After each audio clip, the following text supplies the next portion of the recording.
everyone, I'm Matt. Hi, I'm Desiree. And we're bringing you this week's Rising Tide West Coast Swing Guide. It is week 4 here on the guide, and we're talking about weird whips, those whips that are off the beaten path, you maybe don't see every night on the social dance floor, but are a lot of fun to learn. So today we're talking about a fairly advanced weird whip.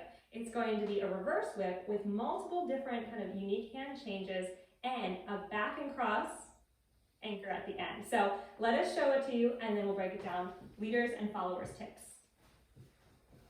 1, 2, 3, and 4, 5, 6, 7, and 8. Breaking this down for our leaders. We are starting out in a right to right handshake hold, but we're pretty quickly changing to left to left. So the start of this pattern is in a reverse open whip from an underarm turn entrance. So I'm using this right to right hand hold to lead that underarm turn as I'm asking for the left hand on top. Once I've connected with the left hand around count 2, I can release this right hand. Then 3 and 4, I'm thinking about moving down line similar to my regular open whip for 3 and 4. Now, here's the really crucial and really difficult count of this pattern, leaders. It's count 5. So on my normal count 5 of a whip, I'm bringing my follower forward.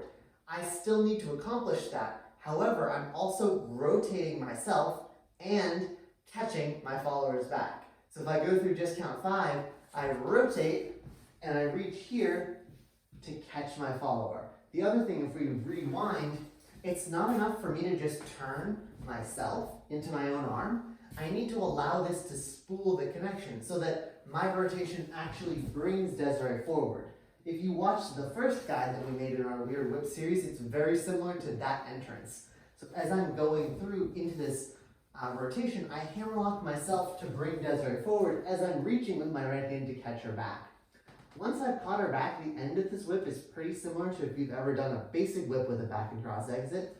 6, I send my follower away, and we use that momentum to switch sides.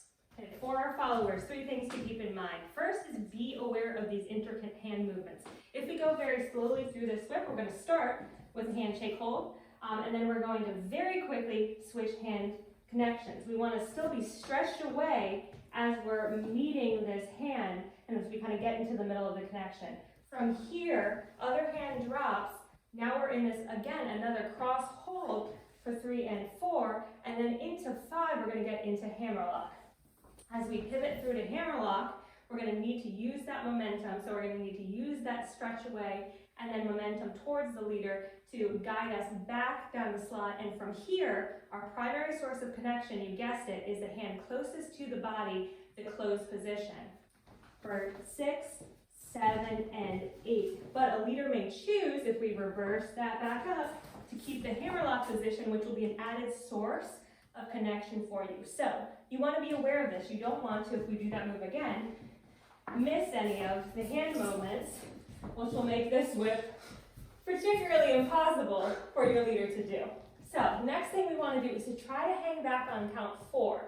In a regular whip, we generally get brought forward ever so slightly by a leader. Not every leader, not every time, there are variations, but we're pretty much taking 60% or more of our weight forward by count 4. In this variation of the whip, count 3 and 4, we're going to place a point of our foot. And yes, there might be some tension on their foot. The leader might, through the arm tension or through body away, be slightly asking you to come forward, but more like 80 to 90% of your weight is on that back foot. So stay back on count 4. That's going to make the movement, which is the leader's hammerlock and the leader's spooling of you in rotation on count 5, the predominant thing that brings you back.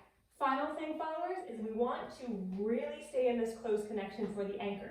The leader is going to shift and angle the slot a little bit during this anchor. The leader is not going to bring us triple step back for this anchor. The leader is, if we do 6, 7, and 8, going to pivot us around ourselves so we're actually back where we were in the middle of the whip. Followers, this means that we need to prioritize the connection instead of prioritizing what we think of as the right place to be in the slot for the whip, because guess what? It's all flipped around.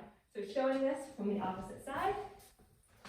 1, 2, 3, and 4, 5, 6, 7, and 8. Here we are. That was your guide. Thank you everyone for tuning in. If you like this video, be sure to give a thumbs up, subscribe to our YouTube channel, like our Facebook page, and check out our website and online store linked in the description. Bye.